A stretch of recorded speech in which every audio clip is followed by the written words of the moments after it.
What's going on, everybody? My name is Ben and welcome back to the Bench Guys for a brand new series here on Military Mondays. We are going to jump in on a new kit and I am really excited to go ahead and see what this one holds for us this season. We went Cold War last time, but this time we're coming back to our roots. We're going World War II. This is what we're going to be building, the P-400 in 1/48 scale.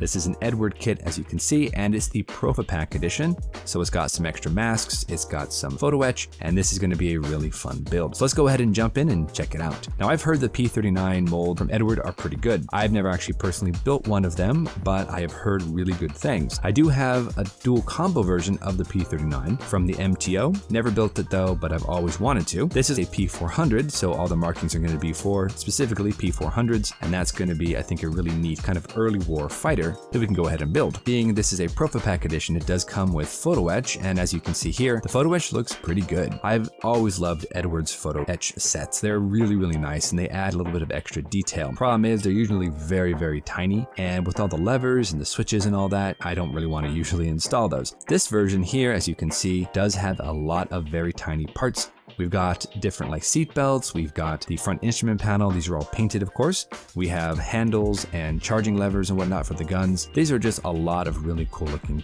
components and parts and pieces. Now onto the plastic though, as we can see, I've heard Eduard molds are excellent in terms of their P-39s. And this is basically a P-39D, but retrofitted to meet some RAF specifications. That means of course there's a couple of minor changes here and there. Some of the guns are a little bit different, and I think the engine has a little different exhaust stub configuration, but for the most part, it really is just a P-39D. Let me go ahead and zoom in here for you and check out this beautiful plastic. Very crisp, finely recessed panel lines with rivet detail. There's a little bit of raised detail here and there where it is necessary, but we have really nice, very subtly done fabric detailing there on the control surfaces. So I gotta say, this is going to be a really nice looking model. Now for the instructions, of course, this is very typical Eduard. We've got a beautiful array of very detailed instructions that show you what to take off, what to put on, what order to go ahead and put everything in, what parts and pieces we need for different versions and different color schemes. So I think the Eduard's instructions are always really nice. So it should be an all-around great project.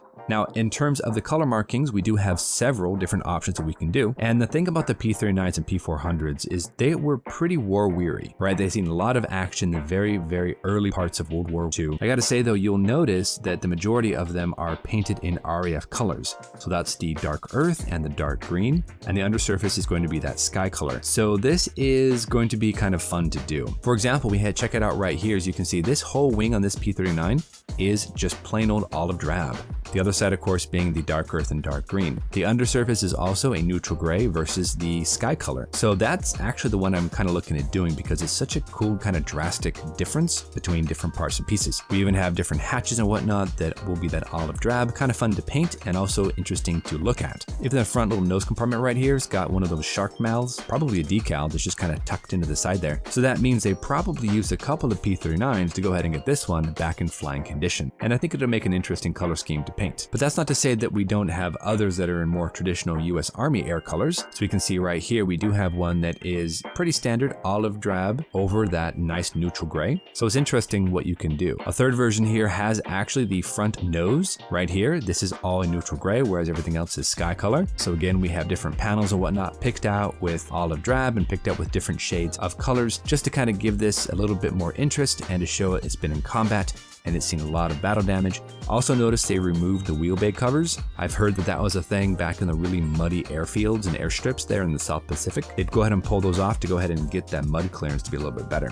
And of course, we do have a couple of very famous looking P-39s. As you can see right here, this P-400 has that really cool shark mouth that comes off the front. And of course, again, it's got those panels that have been retrofitted from other P-39s. Now, on the back side of this, we actually have all the stencil information, and that's going to be kind of tough, but luckily they give you a very clear and concise breakdown for all the stencils for each of the color variants. So I'm really excited to go ahead and check this out. It should be an awesome build. Now, if you know me and you've been following the channel for any length of time, you know that I love my references. And for this P-39 P-400, I actually have a couple of references all set and ready to go. So let's go ahead and take a look at them. For my first reference book, I absolutely love the Osprey series, and this is the P-39 Airacobra Aces of World War II. Now, this book is really awesome. I've actually read it a few times, and it covers all the P-39 aces that rose to prominence flying this really really interesting looking aircraft. I've actually had this book for a while now, just I never built a P-39, but this is a great time to go ahead and crack this open. The P-39 was extensively used in the South Pacific during the very beginning of the war, so we have a lot of areas that are just about that. It takes us through a little bit of the developmental history of the P-39, but spends a lot of time talking about the pilots and their experiences in this somewhat maligned aircraft. I gotta tell you though, it's great having references because you can start to see all the wear and tear that these aircraft endured. So we got some pictures that show some close-ups of some of the propellers and some of the landing gears and just how weathered these things truly could end up. So I'm actually really excited to go ahead and use these. And of course, the color profiles are always great to have. I've used color profiles in the past. We've got different versions. Some actually are represented here in the P-400 kit, like this one right here. Now, the Russians absolutely loved the P-39, so there's a good portion of this book that's devoted to the Russians and the Soviet Union's